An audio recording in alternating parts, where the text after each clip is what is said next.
নমস্কাৰ বন্ধু-বান্ধৱীসকল, আপোনালোকে নিশ্চয় স্ক্ৰীনত দেখিছে যে 99 VS BTC primary TET qualified এছ'চিয়েশ্যনৰ মাজত যিটো কেছ চলি আছে, সেই কেছৰ আজি 19 জুন তাৰিখে গুৱাহাটী উচ্চ ন্যায়ালয়ত এটা হিয়াৰিং আছিলে।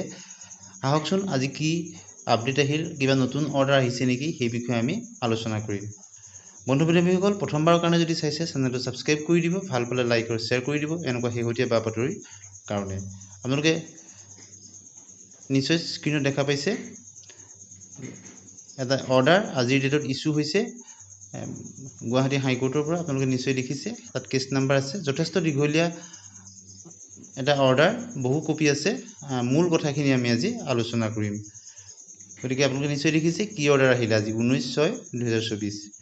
Order heard mister AWMN learned counsel for the পিটিশ্যনাৰসকলৰ ফালৰ পৰা তেওঁ আছিলে। Mister S Bora learned standing counsel BTCৰ ফালৰ পৰা মিষ্টাৰ এছ বৰা আছিলে। Mister B Gogoi learned standing counsel finance ডিপাৰ্টমেণ্টৰ পৰা মিষ্টাৰ গগৈ আছিলে, বি গগৈ আছিলে আছামৰ।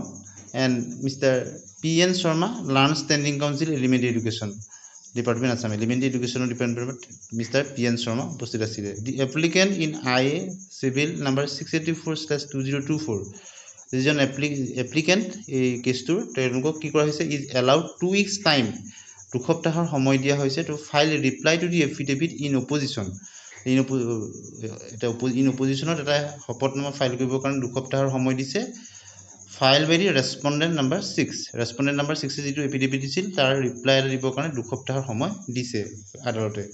On the next date fixed কৰিবৰ কাৰণে। And mister P Bora learned standing counsel BTC shall positively place the instruction as to why the current salary of the petitioner has not been paid even as on date. কি কাৰণে current salary দিয়া নাই 99ৰ এই টিচাৰসকলক, সেই কথাটো BTC learn standing কাউন্সিলক অৱগত কৰিবৰ কাৰণে উল্লেখ কৰা হৈছে।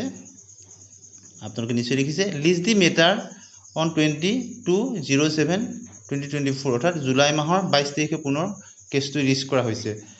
Learned counsel for the petitioner in WPC 5867/2019 submits that this writ petition may be ছেগ্ৰিগেটেড।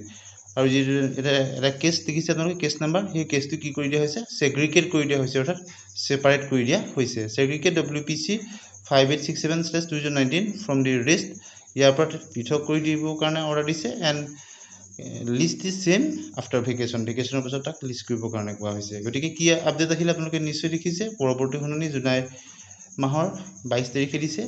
গতিকে এনেকুৱা ধৰণৰ শেহতীয়া বা বাতৰিৰ কাৰণে আমাৰ চেনেলটো ছাবস্ক্ৰাইব কৰি দিব, বন্ধু বান্ধৱীলৈ শ্বেয়াৰ কৰি দিব আৰু লাইক কৰিবলৈ নাপাহৰিব।